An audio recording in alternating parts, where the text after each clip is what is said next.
ഒരു നാട് വീടായി മാറിയിരിക്കുന്നു. അർജുനു വേണ്ടി എല്ലാ കാത്തിരിപ്പുകളും ഷിരൂർ മലയുടെ അടിവാരത്ത് ഗംഗാവലി മറച്ചു പിടിച്ചിരിക്കുന്ന അർജുനെ തേടിയാണ്. ഷിരൂരിലെ മണ്ണിടിച്ചിലിൽ കാണാതായ അർജുനെ കണ്ടെത്താനുള്ള ശ്രമം തുടരുകയാണ്. ദൗത്യസംഘം ഇപ്പോഴും ആ മിഷൻ അവസാനിപ്പിച്ചിട്ടില്ല. ലോറിക്കുള്ളിൽ പക്ഷേ മനുഷ്യ സാന്നിധ്യം ആദ്യത്തെ തെരച്ചിലിൽ കണ്ടെത്താനായില്ല. ക്യാബിനിൽ അർജുൻ ഉണ്ടെന്ന് ഉറപ്പിക്കാനായില്ല എന്നാണ് റിട്ടയർഡ് മേജർ ജനറൽ ഇന്ദ്രബാലൻ വാർത്താസമ്മേളനത്തിൽ പറഞ്ഞത്.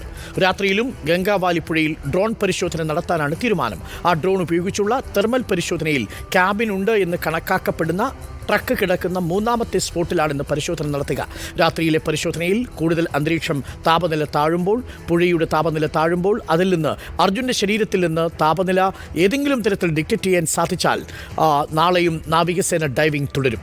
ലോറി ഇപ്പോൾ റോഡിൽ നിന്ന് 60 മീറ്റർ അകലെയാണ് ഉള്ളത്. അർജുൻ്റെ ലോറി മണ്ണിലുറച്ച നിലയിലെന്നാണ് സ്ഥിരീകരണം. ലോറിയും തടിയും വേർപെട്ടിട്ടുണ്ട്. ക്യാബിൻ വിട്ടുപോകാനുള്ള സാധ്യതയില്ല. നദിയിൽ 4ഇടത്താണ് ലോഹഭാഗങ്ങൾ കണ്ടെത്തിയത്.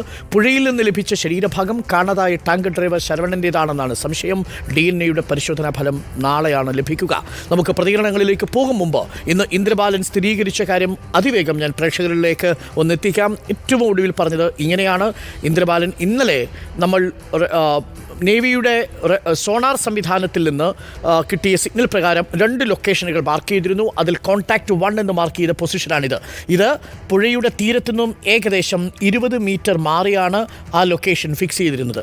എന്നാൽ ഇന്ന് ഡ്രോൺ സംവിധാനം ഉപയോഗിച്ചുകൊണ്ട് intelligent buried object detection system ഉപയോഗിച്ചുകൊണ്ട് ഇന്ദ്രബാലൻ്റെ സംഘം നടത്തിയ അന്വേഷണത്തിൽ ആ ലൊക്കേഷൻ 4 ലൊക്കേഷനുകൾ കണ്ടെത്തി. അതിൽ ലോറി കിടക്കുന്ന ലൊക്കേഷനായി കണ്ടെത്തിയ ഭാഗം ഇവിടെയല്ല എന്നതാണ് ഏറെ ശ്രദ്ധേയമായ കാര്യം. ഇന്നലെ നേവിയുടെ സോണാർ സംവിധാനം കണ്ടെത്തിയ സ്ഥലത്തല്ല ഇന്ന് ഇന്ദ്രബാലൻ്റെ ഡ്രോൺ സംവിധാനം കണ്ടെത്തിയ ഒബ്ജക്റ്റ് ഉള്ളത്. പകരം അവിടെ നിന്നും ഏകദേശം 40 മീറ്ററോളം മാറി താഴെയുള്ള ഒരു ഭാഗത്താണ് കാണപ്പെട്ടിരിക്കുന്നത് എന്നർത്ഥം. ഏകദേശം ഈ സ്പോട്ടിലായിട്ട് വരും എന്ന് വെച്ചാൽ മുകളിൽ നിന്ന് നേരത്തെ കണ്ടിരുന്ന പ്രദേശത്ത് മല ഇടിഞ്ഞു വന്നത് ഈ പ്രദേശത്താണ്. അതിൻ്റെ നേരെയാണ് സോണാർ സംവിധാനം ഉപയോഗിച്ച് കണ്ടെത്തിയിരിക്കുന്നതെങ്കിൽ ഏകദേശം 40 മീറ്ററോളം അവിടെ നിന്നും ഒഴുകി വരാൻ സാധ്യതയുണ്ട്.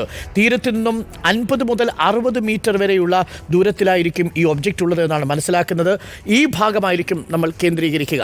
നമുക്ക് നോക്കാം ഇന്ദ്രബാലൻ പറഞ്ഞ പോയിന്റ് ഏതാണെന്ന് പ്രേക്ഷകർക്ക് മനസ്സിലായിട്ടുണ്ടാവും. ഇന്നലെ നേവി കണ്ടെത്തിയ സ്ഥലത്ത് നിന്നും 40 മീറ്ററോളം അകലെ താഴേക്ക് ഡൗൺ സ്ട്രീമിലാണ് ഇപ്പോൾ ഈ 50 മീറ്റർ തീരത്തു നിന്നും അകലെയുള്ള സ്ഥലമായി കണ്ടെത്തിയിരിക്കുന്നത്. ആ സ്പോട്ടിലാണ് ഇന്ന് രാത്രിയിൽ തെരച്ചിൽ നടത്തുക. തെരച്ചിൽ എന്ന് പറയുന്നത് ഡ്രോൺ ഉപയോഗിച്ചുകൊണ്ട് തെർമൽ സ്കാൻ ഇമേജർ ഉപയോഗിച്ചുകൊണ്ടുള്ള തെരച്ചിലായിരിക്കും നടത്തുക. അവിടെ മനുഷ്യ ശരീരത്തിൽ നിന്നുള്ള താപനില ഡിറ്റക്റ്റ് ചെയ്യാൻ കഴിയുമോ എന്നാണ് പരിശോധിക്കുന്നത്.